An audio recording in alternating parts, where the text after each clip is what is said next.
How to make a smooth image slide in After Effects. This is really simple to do. First you need to make a composition. Now you need a picture or image for using the slide effect. Very logical. Set now the image in the timeline.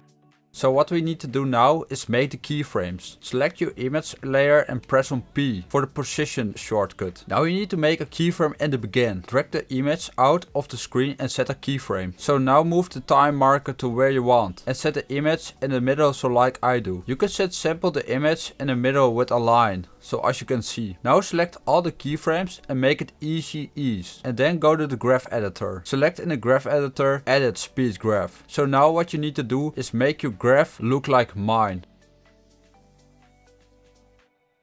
Set now the motion blur on for making it a lot smoother. You can do the same for the end of the layer. Copy the second keyframe and paste it before the end of the layer. Copy now the first keyframe and set it on the end of the layer. Now make the graph the same as the first slide. There we go. Now you have made a very smooth image slide in After Effects. Thanks for watching this video. Subscribe if you want more tutorials like this.